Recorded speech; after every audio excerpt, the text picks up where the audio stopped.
அஸ்ஸலாமு அலைக்கும் வரஹ்மத்துல்லாஹ். அல்ஹம்துலில்லாஹ் அல்ஹம்துலில்லாஹி ரப்பில் ஆலமீன் வஸ்ஸலாத்து வஸ்ஸலாமு அலா ரசூலில் அமீன் நபீனா முஹம்மத் வ அலா ஆலிஹி வ ஸஹ்பிஹி அஜ்மஈன். அன்பார்ந்த சகோதரர்களே, அல்லாஹ்வுடைய பேரருளால் அவனுடைய கடமையை நிறைவேற்றிவிட்டு அவனுடைய வார்த்தைகளை செவியேற்பதற்காக நாம் எல்லாம் இங்கு அமர்ந்திருக்கிறோம். எல்லாம் அல்ல அல்லாஹு ஜல்லஷானு தஆலா நம் அனைவருக்கும் அவனுடைய மார்க்கத்தை புரிந்து அதன்படி நடப்பதற்கு அருள் செய்வானார். பயணத்தினுடைய வகைகளை தொடர்ந்து நாம் அறிந்து கொண்டு வருகிறோம். கடமையான பயணம் என்றால் என்ன, அதனுடைய விளக்கம் என்ன அப்படிங்கிறத சென்ற அமர்வுல நாம் பார்த்தோம். அதுபோல மார்க்கத்தை, இறை மார்க்கத்தை அறிந்து கொள்வதற்காக மேற்கொள்ளப்படும் பயணமும் கடமையான பயணம்தான். அந்த பயணங்கள் நபிகள் நாயகம் ஸல்லல்லாஹு அலைஹி வஸல்லம் அவர்களுடைய தோழர்கள் எப்படியெல்லாம் அந்த பயணங்களிலே சென்றிருக்கிறார்கள், அந்த பயணங்களில் நடந்த நிகழ்வுகள் என்ன என்பதையெல்லாம் நாம் ஓரளவுக்கு பார்த்திருக்கிறோம். இன்னும் பல தகவல்கள் நபி தோழர்களுடைய பயணங்கள் எஞ்சி இருக்கின்றன. இன்ஷா அல்லாஹ் அதை வேறொரு சந்தர்ப்பத்திலே நாம் அதனை தெரிந்து கொள்வோம். அடுத்து மூன்றாவது வகை, பயணத்தினுடைய வகைகளில் மூன்றாவது வகை சுன்னத்தான பயணம். சுன்னத்தான பயணம் என்று சொன்னால் உம்ராவை நிறைவேற்றுவதற்காக நாம் செல்கிறோம், அல்லது ஒன்றுக்கும் மேற்பட்ட ஹஜ்ஜை நிறைவேற்றுவதற்காக. முதல் ஹஜ்ஜு செஞ்சாச்சு, நமக்கு நஃபிலான ஹஜ்ஜு, அடுத்தடுத்த ஹஜ்ஜு அவருக்கு நஃபில். அந்த மாதிரியான நஃபிலான ஹஜ்ஜை நிறைவேற்றுவதற்காக செல்லக்கூடிய பயணம், இது சுன்னத்தான பயணம், விரும்பத்தக்க ஒரு பயணம். இந்த மாதிரி பயணங்கள் நிறைய நடக்கின்றன சமுதாயத்தில். நிறைய பேர் இப்படிப்பட்ட பயணங்களை மேற்கொள்கிறார்கள், அதை நம்ம பார்க்கிறோம். அதே போல இந்த சுன்னத்தான பயணத்தில் இன்னொரு பயணமும் இருக்கிறது.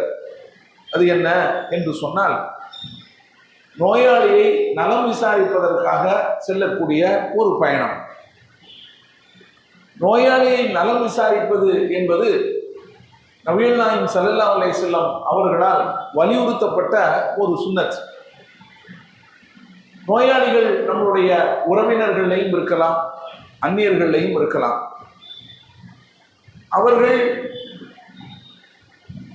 அவர்களை சந்திப்பது என்பது வீட்டில் போய் சந்திக்கலாம், ஆஸ்பத்திரியில் போயும் சந்திக்கலாம். இது குறித்து நபி ஸல்லல்லாஹு அலைஹி வஸல்லம் அவர்கள் சொல்றாங்க, ஹக்குல் முஸ்லிமி அலல் முஸ்லிமி ஹம்சுன். ஒரு முஸ்லிம் மற்றொரு முஸ்லிமுக்கு 5 விஷயங்களில் கடமைப்பட்டுள்ளான். ஒன்று ரத்து சலாம், சலாமுக்கு பதில் சொல்வது.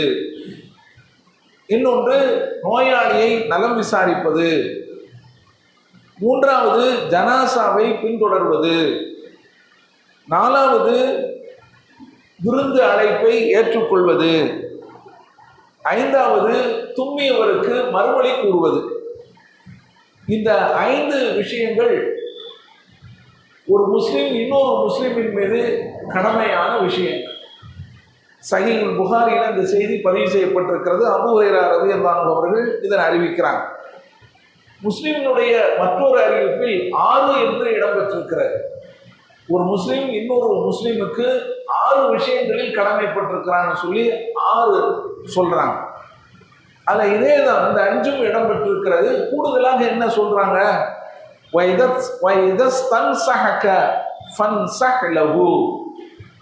அவன் உன்னிடம் ஆலோசனை கேட்டால் நீ தக்க ஆலோசனை வழங்கு அப்படின்னு சொல்லி சொல்றாங்க. இது கூடுதலான தகவல். ஒரு ஆலோசனை, ஒரு முஸ்லீம் இன்னொரு முஸ்லீம் வந்து ஆலோசனை கேட்கிறான், எனக்கு இது சம்மந்தமா சொல்லுங்க, இது சம்மந்தமா எனக்கு தெரியணும், நான் இதை செய்யணுமா வேண்டாமா, நான் இதில் எப்படி நடந்து கொள்ளணும் என்பது போன்ற ஆலோசனைகளை கேட்கும் போது நாம் என்ன செய்யணும், நம்மளால முடிந்தால் அவங்களுக்கு தக்க ஆலோசனையை வழங்கணும், இதுவும் ஒரு கடமை அப்படின்னு சொல்லி நபிகள் நாயகம் ஸல்லல்லாஹு அலைஹி வஸல்லம் சொல்றாங்க. இதெல்லாம் ஒரு முஸ்லிம் இன்னொரு முஸ்லிமுக்கு செய்ய வேண்டிய நபிகளால் அவர்களால் வலியுறுத்தப்பட்ட சுன்னத்துகள். நபிகள் நாயகம் ஸல்லல்லாஹு அலைஹி வஸல்லம் அவர்கள் இந்த மாதிரியான ஒரு பயணத்திலையும் அவங்க இருந்திருக்கிறாங்க. நபி ஸல்லல்லாஹு அலைஹி வஸல்லம் அவர்கள் ஒரு முறை ஹஜ்ஜுக்கு சென்றிருந்த போது அங்க சஅத் பின் அபி வக்காஸ் ரலியல்லாஹு அன்ஹு அவர்கள் நோய்வாய்ப்படுறாங்க இந்த ஹஜ்ஜுடைய பயணத்தில். அப்போ அவர் ஒரு இடத்துல போய் உட்கார்ந்துட்டார், அவருக்கு நோய் ஏற்பட்டு போச்சு. இப்போ நபிகள் நாயகம் ஸல்லல்லாஹு அலைஹி வஸல்லம் அவர்கள் இதனை அறிந்து அவங்கள போய் என்ன செய்யறாங்க, நலம் விசாரிக்கிறாங்க. அப்போ அவர் சொல்றார், அல்லாஹ்வுடைய தூதரே, எனக்கு ரொம்பவும் வேதனை ஏற்பட்டிருக்கிறது, எனக்கு ரொம்ப வேதனை ஏற்பட்டிருக்கிறது, எனக்கு ஒரே ஒரு பெண் குழந்தை தான் இருக்கிறது, என்கிட்ட செல்வம் இருக்குது, அதனால என்னுடைய செல்வத்தில் 2/3 பகுதியை நான் வெளியே கொடுக்கறதுக்கு எனக்கு அனுமதி உண்டா, தர்மம் செஞ்சுக்கலாமா, இன்னும் ஒரு பெண் குழந்தை தான் எனக்கு இருக்குது, சொத்து எனக்கு இருக்குது, அதனால 2/3 பகுதியை நான் தாராளமாக கொடுத்துடலாமா அப்படின்னு சொல்லி அவங்க கேட்குறாங்க.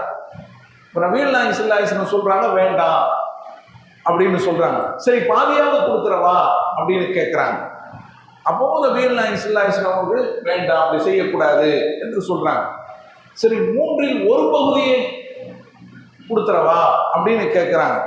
அசுலுஸ் 1/3 பகுதி என்றால் பரவாயில்லை, வசுலுஸ் கசீர், ஆனாலும் இது அதிகம்தான் அப்படின்னு சொல்லி நபிகள் நாயகம் ஸல்லல்லாஹு அலைஹி வஸல்லம் அவர்கள் சொல்லிவிட்டு, இன்னக்க அன் ததர வரசத்தக்க அக்னியா கைரும் மின் அன் ததரகும் ஆலா யதகஃபஃபூன நாஸ்.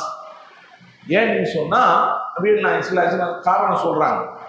ஏனென்றால் உன்னுடைய வாரிசுதாரர்களை நீ மக்களிடத்துல 5க்கும் 10க்கும் கையேந்தக்கூடிய நிலைமையில விட்டு விடுவதை விட தன்னிறைவு பெற்றவர்களாக விட்டு விடுவது இருக்கிறதே அது சிறந்தது, அதனால எல்லாத்தையும் நீ கொடுத்துடக்கூடாது என்று நபிகள் நாயகம் ஸல்லல்லாஹு அலைஹி வஸல்லம் சொல்றாங்க. சொல்லிட்டு இன்னொரு செய்தியும் பதிவு பண்றாங்க. எப்படி, நீ அல்லாஹ்வுடைய திருமுகத்தை நாடி எந்த ஒரு செலவை நீ செய்தாலும் எந்த அளவுக்கு என்றால் நீ உன்னுடைய மனைவியினுடைய வாயில் ஊட்டுகின்ற ஒரு கவளம் உட்பட அல்லாஹ்வுடைய பாதையில அல்லாஹ்வுடைய திருமுகத்தை நாடி நீ எந்த ஒரு செலவை நீ செய்தாலும் அது உனக்கு அதற்கான கூலி இருக்கிறது என்று நபி ஸல்லல்லாஹு அலைஹி வஸல்லம் அவர்கள் அதையும் சேர்த்து சொல்றாங்க. உடனே அவர் என்ன செய்யறாரு, இதெல்லாம் கேட்டுட்டு, அல்லாஹ்வுடைய தூதரே, நான் என்னுடைய தோழர்களுக்கு பிறகு இந்த மக்காவிலேயே பின்தங்கி விடுவேனோ அப்படிங்கிற எனக்கு அச்சம் இருக்கிறது.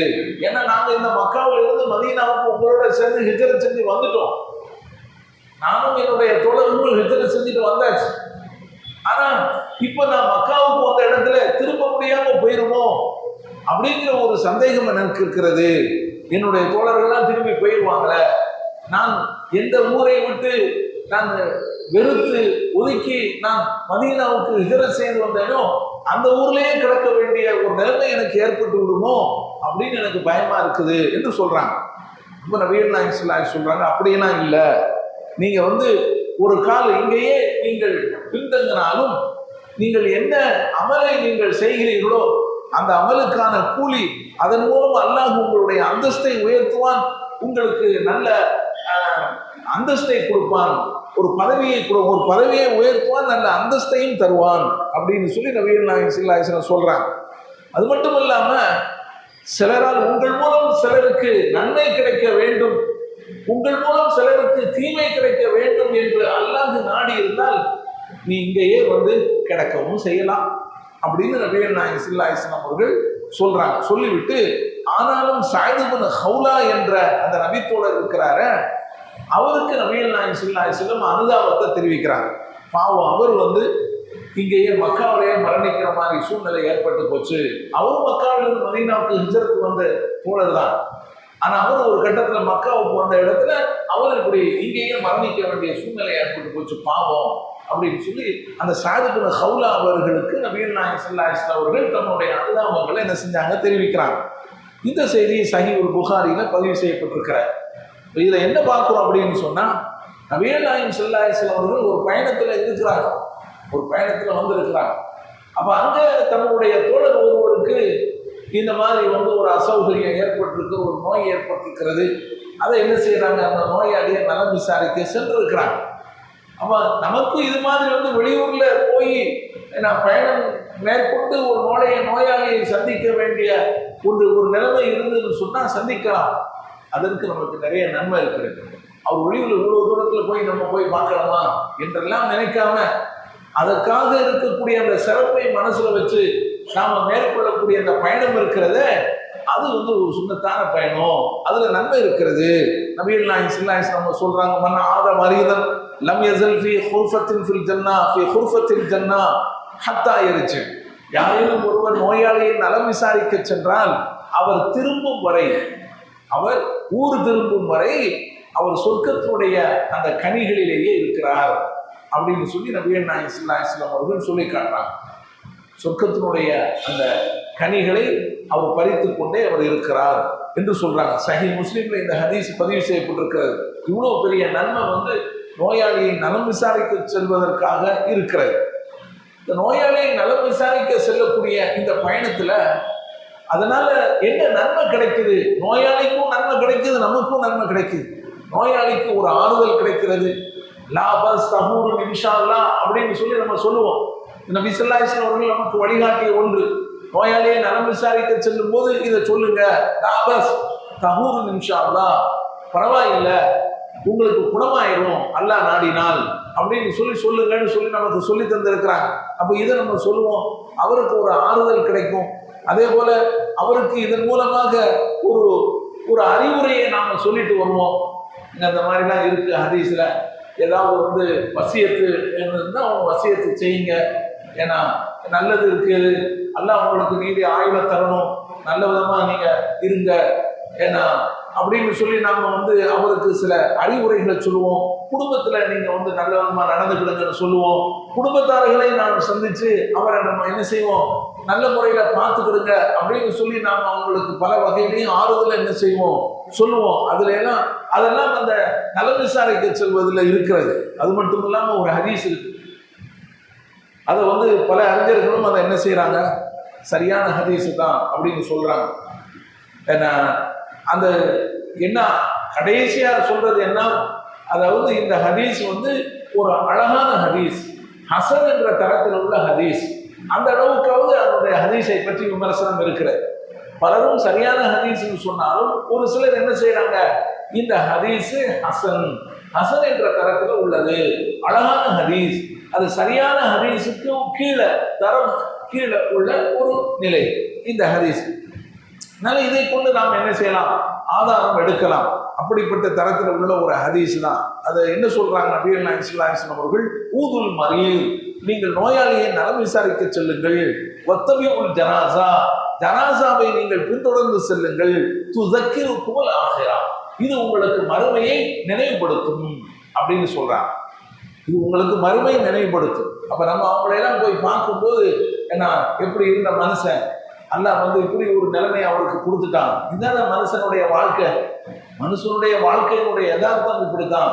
அல்லாஹ் எங்களையும் நீ என்ன செய், நல்லதாக்கி வை, எங்களுக்கும் இந்த உலகத்துல நல்ல அமல் செய்வதற்கான ஒரு இதை கொடு அப்படின்னு சொல்லி அந்த நேரத்துல நாமளும் என்ன செய்வோம், அவருக்கு துவா செய்வதோடு நமக்கு நாமே ஒரு துவாவையும் கேட்டுக்கணும். நமக்கு அந்த அல்லாஹ்வை பற்றிய ஒரு பயம், ஒரு அச்சம் அதில் வரும். அதனால இது போன்ற பயணங்கள் வந்து இந்த சுன்னத்தான பயணங்கள் நடக்கணும் அப்படின்னு சொல்லி நாம பார்க்கிறோம். அது ஒண்ணு. இன்னொன்று என்ன அப்படின்னு சொன்னா, இந்த சுன்னத்தான பயணத்துல இன்னொரு பயணமும் இருக்கிறது. அது என்ன என்று சொன்னால், அதாவது ஒரு நபரை சந்திப்பதற்காக நாம் மேற்கொள்ளக்கூடிய பயணம். எதற்காக நாம் அவரை சந்திக்கிறோம், அங்கதான் வந்து விஷயம் இருக்கிறது. எதற்காக சந்திக்கிறோம், அவரை ஏன் நம்ம போய் பார்க்கணும், அவர் இன்னும் ஊர்ல இருக்கிறார், அவரை போய் நம்ம என்னத்துக்கு போய் பார்க்கணும், அந்த பயணம் அப்படி ஒரு சுன்னத்தாக மாறுவதற்கு என்ன காரணம் அப்படின்னு சொன்னா, அவரை நாம் அல்லாஹ்வுக்காக நேசிக்கிறோம். அவரை நாம் யாருக்காக நேசிக்கிறோம், அல்லாஹ்வுக்காக நேசிக்கிறோம். அவர் ஒரு சாதாரண நபர் அல்ல, நம்மளால் நேசிக்கப்படக்கூடியவர். அல்லாஹ்வுக்காக நாம் அவரை நேசிக்கிறோம். அப்படிப்பட்ட நிலையில் உள்ள ஒரு மனிதரை நாம் சந்திப்பதற்காக மேற்கொள்ளக்கூடிய அந்த பயணம் இருக்கிறதே, அதுவும் சுன்னத்தான பயணம். நபிகள் நாயகம் ஸல்லல்லாஹு அலைஹி வஸல்லம் சொல்லி காட்டுறாங்க, ஒரு மனிதர் ஒருவரை சந்திப்பதற்காக செல்கிறார். வழியில அல்லாஹ் என்ன செய்யறான், அவரை எதிர்பார்த்து இருப்பதற்காக ஒரு வானவரை அனுப்பி வைக்கிறார். அவர் அங்கே எதிர்பார்த்து கொண்டிருக்கிறார். இப்ப அந்த மனிதர் அந்த வானவரை கடந்து செல்லும் போது அந்த வானவர் அவரிடத்திலே கேட்கிறார், நீங்க எங்க போறீங்க அப்படின்னு. நான் வந்து இந்த ஊருக்கு போறேன், அங்க என்னுடைய நண்பர் ஒருவர் இருக்கிறார், ஒரு சகோதரர், என்னுடைய சகோதரர் ஒருவர் இருக்கிறார். சகோதரனா நண்பர், அவரை நான் சந்திப்பதற்காக போகிறேன் அப்படின்னு அவன் சொல்றாங்க. எதுக்காக நீங்க போறீங்க, அவரை எதுக்கு நீங்க சந்திக்கணும்?